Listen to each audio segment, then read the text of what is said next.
exactly in the body of living organisms. So firstly, I will tell you about the metabolism. So metabolism is a set of biochemical reactions that occur in the body of organisms in order to maintain life. Metabolism ऐसे biochemical reactions का set है जो किसी भी organisms की body में हो रहे होते हैं किसी भी लाइफ प्रोसेस को मेंटेन करने के लिए, ठीक है।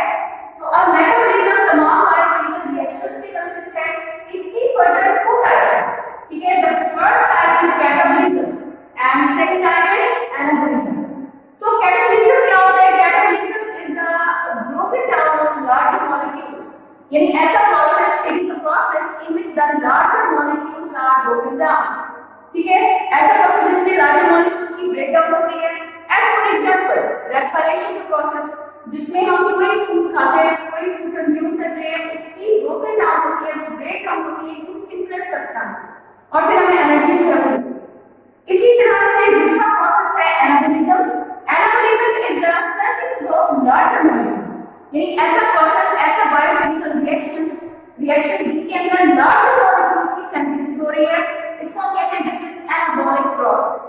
सो एज फॉर एग्जांपल फोटोसिंथेसिस, जिसमें लार्जर मॉलिक्यूल्स की सिंथेसिस हो रही है, बहुत सारे ग्लूकोज के मोनोमर्स स्मॉल मॉलिक्यूल्स मिलकर लार्जर मॉलिक्यूल्स बनाते हैं कार्बोहाइड्रेट्स, ठीक है। This is all about the metabolism.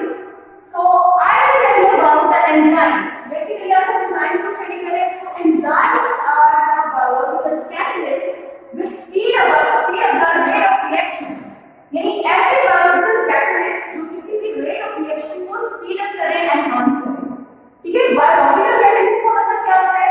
Biological catalyst यानी ऐसा कैटलिस्ट जो किसी लिविंग ऑर्गेनिज्म की बॉडी में मौजूद है।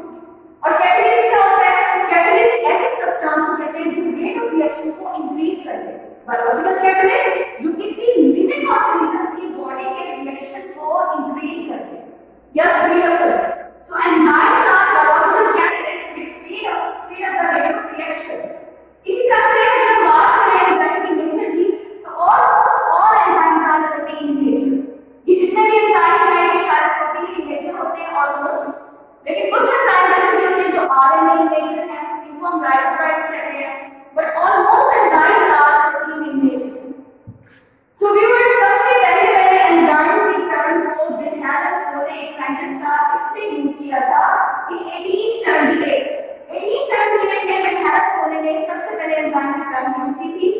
इसी तरह से अगर हम बात करें कि ऑन बेसिस ऑफ साइट के हवाले से एंजाइम्स की कितनी टाइप्स हैं? वैसे तो there are a lot of enzymes की बहुत सारी टाइप्स हैं, बट साइट के बिहाफ में एंजाइम्स की टू टाइप्स हैं। The first type is intracellular enzyme and the second type is extracellular enzyme. So in first I will tell you about the intracellular enzyme. Intra का मतलब within, ऐसे enzyme जो within the cell पाए जाते हैं, ठीक है। The enzyme which work inside the cell in which they are synthesized, यानी ऐसे एंजाइम जो किसी भी सेल की इनसाइड में वर्क करते हैं और इनसाइड में ही उनकी सिंथेसिस होती है, ठीक है। As for example, look at diagram. This is the animal cell. इस एनिमल सेल के अंदर डिफरेंट ऑर्गेनेल्स हैं, ये साइटोप्लाज्म है। इसमें डिफरेंट एंजाइम जो इनसाइड द सेल मौजूद हैं, these all are intracellular enzymes. As for example, ये साइटोप्लाज्म वाला रीजन है। साइटोप्लाज्म का क्वेश्चन है, इसमें ग्लाइकोलाइसिस का रिएक्शन हो रहा होता है, ठीक है। तो वो इनसाइड द सेल हो रहा है, इनसाइड द साइटोप्लाज्म, ठीक है। इसी तरह से अगर एक्स्ट्रासेलुलर एंजाइम्स की बात करें, so the enzymes which work outside of the cell, ऐसे एंजाइम जो outside of the cell work कर रहे होते हैं, उन तमाम एंजाइम्स को हम कहते हैं these are extracellular enzyme. Look at the diagram, these are the cells. अब इन सेल्स के आउटसाइड में जो मीडियम है, इस आउटसाइड मीडियम के अंदर जो एंजाइम वर्क कर रहे हैं, इन तमाम एंजाइम्स को हम कहते हैं दीस आर एक्स्ट्रासेलुलर एंजाइम जो सेल के आउटसाइड में होते हैं। आपको पता है कि सेल डिफरेंट मटेरियल्स को एक्सचेंज भी कराते हैं। इसके अलावा यहाँ पे बहुत सारी कैविटीज होती हैं, उनमें भी बहुत सारे रिएक्शन हो रहे होते हैं। तो ये तमाम रिएक्शन जो है वो एक्स्ट्रासेलुलर एंजाइम जो है वो वहाँ पे उन रिएक्शंस को प्रोसीड करने में हेल्प करते हैं। तो इसी तरह से एग्जांपल मैं आपको देती हूँ, जैसे कि स्टमक एक कैविटी है, तो स्टमक की कैविटी में डिफरेंट एक्स्ट्रासेलुलर एंजाइम वर्क कर रहे होते हैं। For example pepsin. So pepsin is an example of extracellular enzyme.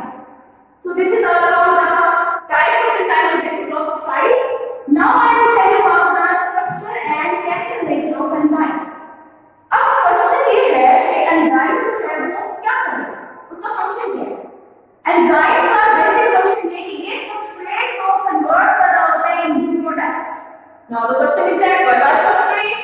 So substrate are the molecules in which enzymes act. Substrate ऐसे molecule को कहते हैं जिसमें कोई भी enzyme act करे. Look at the diagram. This is an enzyme and this is a substrate. अब ये enzyme इस substrate पे act करेगा, ठीक है? तो फिर जब ये enzyme substrate पे act करेगा, तो ये बना देगा enzyme substrate complex, ES complex. अब ये ES complex क्या करेगा? एंजाइम जो है इस ES substrate complex का वो substrate को convert कर देगा into different products. तो एंजाइम सेपरेट हो जाएगा और प्रोडक्ट सेपरेट हो जाएंगे. तो इस रिएक्शन में ये देखेंगे एंजाइम सबस्ट्रेट को कन्वर्ट कर रहा है इनटू प्रोडक्ट्स जो कि कुछ चेंज नहीं हो रहा, ठीक है? इसी तरह से अगर बात करें एंजाइम के स्ट्रक्चर में और इसकी केमिकल नेचर में कौन सी चीजें हैं, तो first one is active site. So active site is a small portion of enzyme which is involved in catalysis. Active site को स्मॉल पोर्शन कहते हैं जो किसी भी रिएक्शन की कैटालिसिस में हेल्प करते हैं, ठीक है? अब एक्टिव साइट की दो फर्दर साइट्स हैं. One is binding site and the second one is catalytic site. Look at the diagram of enzyme. ये enzyme है. This one is the binding site and this one is the catalytic site. Binding site का काम ये होता है कि ये recognize करती है कि किस substrate में यहाँ पे आके attach होना है. अब enzymes तो specific है. हर enzyme अपना reaction proceed करते हैं. हर एक का अपना अलग substrate है, specific substrate है. तो binding site का काम होता है recognize करती है कि किस substrate में यहाँ पे attach होना है. इसके बाद एक्टिव साइट की दूसरी साइड कैटालाइटिक साइट, इसका काम क्या होता है कि इसने आगे फर्दर रिएक्शन को कैटालाइज करना है, रिएक्शन को प्रोसीड करना है, ठीक?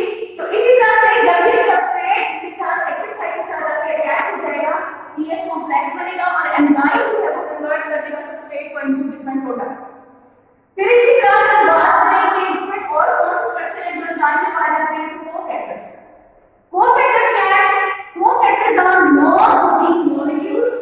ये ऐसे नॉन-कोडिंग मॉलिक्यूल्स हैं जो एंजाइम की एफिशिएंसी को इंक्रीज करने में हेल्प करते हैं. अब कोफैक्टर्स की फर्दर अगर देखें कितने टाइप्स हैं, कोफैक्टर्स की 3 टाइप्स हैं: activators, prostaglandin and coenzymes. So activators क्या है? Activators in nature these are inorganic. ये इनऑर्गेनिक है और लूजली अटैच होते हैं एंजाइम के साथ. और फॉर एग्जांपल मेटल के आयन जो है वो एक्टिवेटर्स हैं. इसी तरह से प्रोस्टाग्लैंडिन की केमिकल नेचर देखें, दीस आर ऑर्गेनिक. और इसी तरह से ये टाइटली बाउंड होते हैं, यानी कि कोवलेंट बॉन्ड बना के एंजाइम के साथ अटैच होते हैं